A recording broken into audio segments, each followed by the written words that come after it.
top manajemen sebenarnya. Maksudnya support. Ya. Jadi dia mendukung untuk itu. Kemudian saya teruskan lagi. Nah, ini adalah bagaimana kompetennya di hal-hal yang di data science. Sebenarnya satu, collect data. Collect data sebenarnya untuk di konsentrasi yang saya usulkan ini tidak menjadi pembahasan lagi. Mengapa? Karena sudah ada di mata kuliah yang lain, yaitu sebenarnya sistem informasi. Jadi data science bukan untuk membuat aplikasi sistem informasi. Tapi data science, kalaupun dia itu membuat sebuah aplikasi, maka dia membuat aplikasi bagaimana aplikasi itu berfungsi untuk mengelola data, menganalisis data, sehingga hasilnya itu ditujukan kepada top manajemen untuk melakukan fungsi-fungsi manajerial. Apa saja itu? Misalnya perencanaan, kemudian evaluasi, kemudian termasuk di antaranya pengambil keputusan dan seterusnya dan seterusnya. Sehingga collect data, walaupun di sini disampaikan ya di SI sudah ada rancangan basis data kalau tidak salah, itu ada. Kemudian analisis data, nah ini analisis data masuk pada data science. Di mata kuliah yang lain saya belum lihat. Sebenarnya ada juga di mata kuliah data warehousing mestinya ada di usia. Ada. Nah itu ada di analisis data. Nah kemudian mengidentifikasi pattern, nah itu sudah masuk ke data science beneran. Sebenarnya kalau di analisis data ini apakah dia sudah ada menganalisis pattern atau tidak? Nah itu di data warehouse mungkin nanti Pak Yusuf bisa sampaikan yang belajar mata kuliah itu. Tapi misalnya satu di antara yang paling banyak digunakan di sini, apakah kita bisa menggunakan clustering, apakah kita menggunakan fuzzy dan seterusnya, sehingga untuk melakukan mengidentifikasi pattern diperlukan metode-metode saintifik. Berarti akan berhubungan dengan statistik, matematik dan seterusnya. Dalam rangka apa? Di antaranya dalam rangka menjawab misalnya dalam hipotesa. Nah, kemudian uji dan seterusnya. Hal-hal itulah yang terhubungan dengan data science. Berarti kalau kita misalnya lihat apa saja yang menjadi bagian-bagian atau domain dari data science itu, satu diantaranya adalah data analitik. Kemudian termasuk diantaranya itu analitik sistem. Kemudian algoritma. Kemudian domain expertise. Domain expertise berarti kalau ada orang ahli kedokteran misalnya, bagaimana kita menganalisis data-data kedokteran? Nah berarti akan ada orang data scientist khusus untuk ilmu kedokteran sebenarnya. Kemudian termasuk misalnya hal-hal yang lain. Ada beberapa kompeten yang termasuk data science, areanya diantaranya adalah data analitik, kemudian data science engineering dan seterusnya. Kemudian ada scientific method. Kalau kita hubungkan dengan riset, kalau kita hubungkan dengan misalnya perkuliahan dalam hal ini yang di sini, data analitik, data science engineering, kemudian domain expertise, kemudian data management dan seterusnya. Bisnis proses kalau kita gunakan sebagai perkembangan atau kita terlibat di dunia bisnis operation. Ada hal-hal yang lain misalnya perencanaan, ada desain, kemudian termasuk ada monitoring dan seterusnya. Nah ini kalau dia berhubungan dengan bisnis, ya. Jadi nanti profesi yang akan digeluti oleh mahasiswa yang lulus dari sistem informasi, konsentrasi data saintis, itu satu diantaranya dia bisa bergelut di dunia bisnis. Apa saja yang bisa di dunia bisnis di sini? Dia bisa melakukan desain terhadap data-data yang diperlukan di sebuah perusahaan atau organisasi dan lain sebagainya. Fungsinya untuk apa saja yang saya sampaikan tadi? Ya satu diantaranya adalah optimalisasi. Nah itu kita bisa optimalisasi. Misalnya kita bisa tahu dari data-data perguruan tinggi kita ini bagaimana dengan optimalisasi penjadwalan misalnya. Sehingga katanya diduga bayaran listrik itu mahal per bulan. Itu mengapa misalnya? Apakah jarak satu kelas dengan kelas yang lain itu terlalu jauh dan seterusnya. Kemudian ada monitoring. Nah monitoring kita sudah ada misalnya kalau di apa itu di yang bawah itu CEP ya. Itu pada absen dosen itu. Ya. Nah itu sebenarnya monitoring. Walaupun monitoringnya belum persis data scientist atau data science. Mengapa? Karena kita tidak tahu misalnya dari jam 8 tadi sampai jam 2 berapa orang dosen yang telat. Itu nggak bisa, kita mesti scroll. Nah kalau dia menggunakan aplikasi data science, dia itu sudah ada berapa orang. Nah kalau sekarang kita mesti scroll. Nanti kalau kita misalnya Pak Sugeng sebagai pimpinan atau Pak Abbas atau Pak Untung mau tahu berapa orang yang telat, yang kuning-kuning itu jam 8 sampai jam 2 hari ini, ya itu mesti scroll. Kalau ilmu data science maka dia itu sudah ada dashboardnya, ada berapa orang dan seterusnya. Oke, saya lanjutkan lagi. Nah, ini adalah identifikasi terhadap kompeten grup. Saya khusus mengambil data science yang ada di, saya kasih bintang-bintang ini. Jadi saya kasih bintang-bintang ini. Nah, fokus dulu di sini. Mengapa?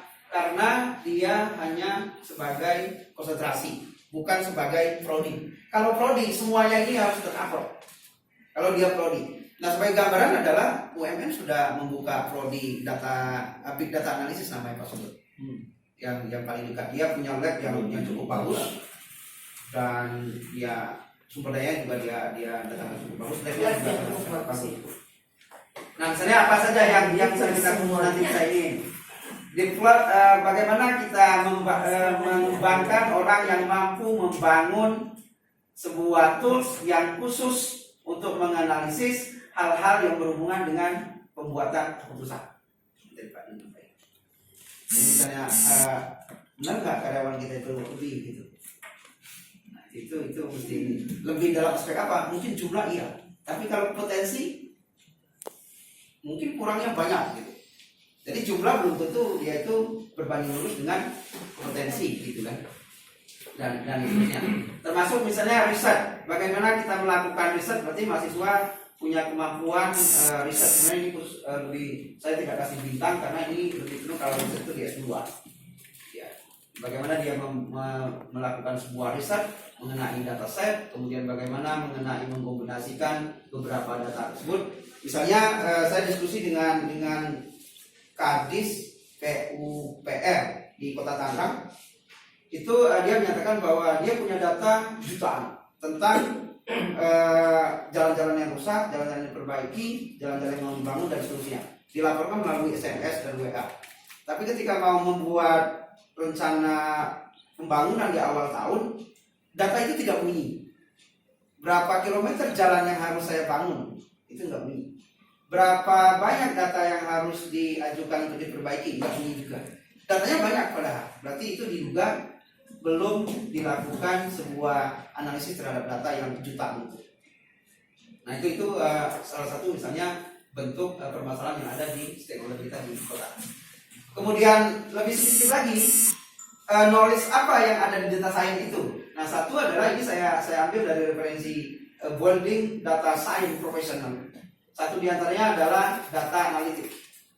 Ini termasuk yang tadi Pak John sampaikan, misalnya kalau lebih dalam, kalau kita punya lab, ada machine learning, ada statistical, ada business analytics. Business analytics ini sebenarnya bisa didekati dengan BI Pak ya, sama data warehouse, tapi lab kita nggak support. Atau Pak Yusuf sama Pak Yat mungkin pernah coba dengan Tahu misalnya, itu memungkinkan data analytics, sehingga nanti saya rekomendasikan kita perlu lab. Kemudian data science engineer, termasuk diantaranya itu adalah software infrastructure engineer. Jadi bagaimana sebenarnya mahasiswa itu bisa menjadi jembatan antara pelaku bisnis dengan praktisi komputer. Misalnya kita mau membuat sebuah sistem pendukung keputusan untuk menyatakan usulan-usulan yang kemarin Pak Yusuf ikuti, rembukan itu yang mana yang harus menjadi skala prioritas. Nah itu sebenarnya bisa dibuat sebuah aplikasinya. Kemudian hal lain saya tidak bahas, misalnya data manajemen dan seterusnya, ini saya tidak analisis. Nah, yang saya tandai dengan warna merah itu adalah rekomendasi mata kuliah pada konsentrasi data science. Jadi tidak semua, karena dia cuma konsentrasi. Ini saya tidak bahas yang lain. Nah, lebih khusus lagi, sebenarnya untuk data management group ada juga di situ, yaitu data operation, kemudian preservation dan infrastruktur. Saya ambil data warehouse dan business intelligence. Itu ada di, sebenarnya adalah untuk bagaimana kita melakukan performance data management. Jadi lebih cenderung data itu kita bisa manfaatkan lebih baik untuk tugas-tugas manajemen atau kita kelola dengan lebih baik. Ada perubahan walaupun mungkin nanti bisa didebat. Mata kuliah kita yang sudah ada saat ini adalah business intelligence.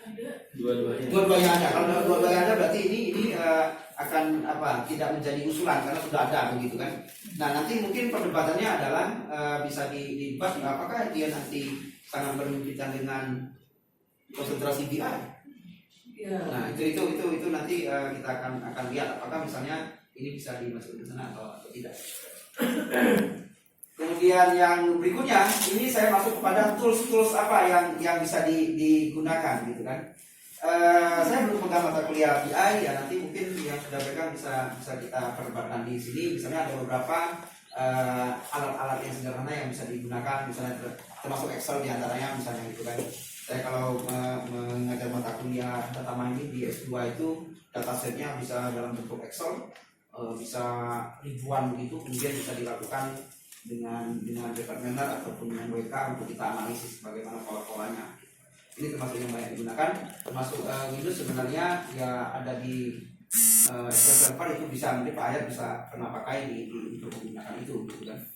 Hal-hal yang lain, tapi misalnya ada juga yang lebih lebih mumpuni tapi mahal gitu kayak Oracle gitu dan seterusnya. Tapi lebih cenderung mungkin di Linux kalau mau apa ya, gratis. Oke, nah ini tools-tools yang bisa kita gunakan. Yang mana yang sudah kita pakai? Python sudah, Pak Uder? Ya, ini bisa kita pakai gitu kan. Saya pernah Pak Yusuf pakai Python untuk menganalisis apa yang terjadi dengan yang tidak saya sampaikan di sini. Apa yang terjadi dengan tugas akhir dan skripsi mahasiswa. Itu hasilnya adalah yang paling banyak adalah mengenai misalnya web dan seterusnya. Akhirnya dia muncul yang membuat seminar jurusan apa itu saya sampaikan, itu saya tampilkan, itu hasil pengolahan dari Pak Yusuf. Apa yang membedakan data science itu dengan misalnya business intelligence dan seterusnya itu, terutama di data warehouse, itu sebenarnya dia mengarah ke sini. Data science lebih cenderung mengarah kepada ke kanan, big data sebenarnya. Jadi kalau yang small data ya sebenarnya ini tidak menjadi apa ya, karena mungkin bisa dijawab di data warehouse atau apa, tapi dia mengarah ke sini. Kenapa dia big data ya? Karena datanya itu sangat cepat bertambah, sangat cepat misalnya berubah dan seterusnya yang mengenai big data. Kemudian ada beberapa hal di sini yang perlu dilakukan untuk data science. Misalnya yang nanti kita lihat misalnya data progression, berarti contoh kasusnya begini, ada ahli IT katanya di sekarang kita lagi pemilu yang menyatakan bahwa saya bisa melakukan download terhadap semua data C1 yang ada di situ. Ya memang bisa. Yang lebih maju lagi setelah download, bisa nggak misalnya kalau dibuka data-data yang ada di situ di server, kemudian kita ambil boleh jadi Excel, sehingga bisa diolah gitu kan, yang mana yang salah dan seterusnya. Sehingga kalau di Excel bisa digrafikin dan seterusnya gitu kan. Nah itu misalnya termasuk data progression. Jadi data-data di situ itu kalau kita bisa akses servernya, kita bisa download kemudian kita jadi ke Excel yang mungkin bisa sering dilakukan oleh Pak Fadli dan teman-teman Kajur atau Sekjur. Kemudian bagaimana kita melakukan exploratory analysis, ini penting, termasuk antaranya itu adalah tentang interpretasi ya, penerjemahan. Kemudian ini bagaimana prediksi, berarti kita bisa memprediksi sebenarnya kalau di kita ini ya berapa tahun misalnya 4 tahun ke depan mahasiswa kita itu benar nggak 4.000 atau 5.000, itu bisa kita prediksi. Kemudian solusinya bagaimana, kemudian ya ini kita perlu juga keterampilan untuk mengkomunikasikan hasil. Selanjutnya lagi adalah tools-toolsnya. Kita bisa menggunakan Excel, kemudian Hadot, bisa SQL, bisa Python, kemudian bisa hal-hal yang lain termasuk custom code.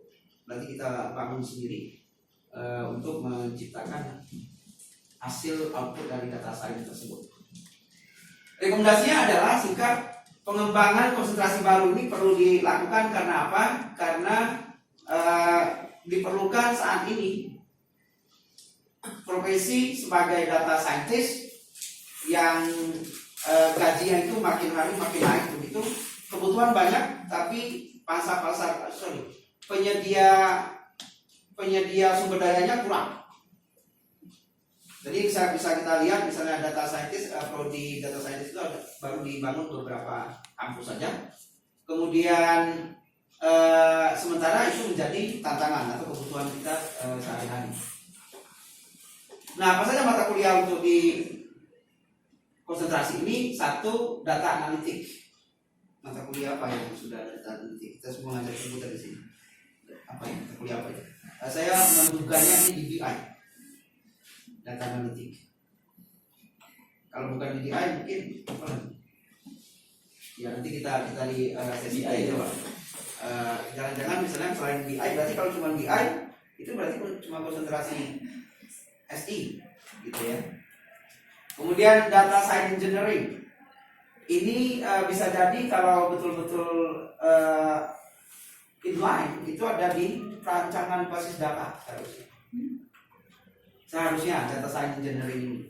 Jadi misalnya kita itu misalnya di kampus ini menyimpan data penghasilan orang tua.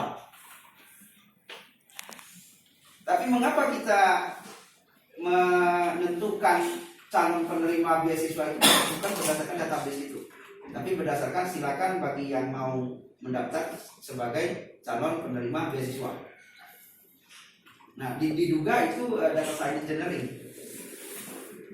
Diduga ya, berarti perlu dibuktikan apa benar demikian atau tidak. Kemudian data warehouse dan business ini berarti di Dell karena sudah terkonfirmasi oleh Kaprodi, sudah ada mata kuliah data warehouse, sudah ada business intelligence. Tantangannya adalah berarti lab untuk mungkin. Saya berbicara dengan Pak Oleh sebelum presentasi ini, data warehouse itu sudah ada. Saya ingatnya BI, tapi labnya nggak ada. Apa yang dibutuhkan untuk membuka konsentrasi ini? Satu, dosen dan praktisi. Berarti dosen yang suka mengenai data scientist kemudian ditambah praktisi. Berarti bisa jadi dia itu S1 tapi dia punya profiling yang menyatakan bahwa dia itu sudah berpengalaman menganalisis data. Kemudian laboratorium. Kalau tidak bisa laboratorium big data, laboratorium data science. Berarti gimana itu ya? Nanti kita silakan ditanya atau silakan sharing. Data science itu gimana? Misalnya kalau kayak lab kita itu apakah dia itu bisa connect dengan server, tapi server kita punya server database gitu. Jadi data-datanya ada di situ. Dengan demikian nanti harapannya konsentrasi data science itu bisa menghasilkan lulusan yang berprofesi sebagai data scientist, data analis, data engineer, kemudian knowledge engineer. Itulah yang bisa saya sampaikan pada kesempatan singkat ini. Terima kasih. Terus ya kita gimana, saya serahkan Mas Ulung atau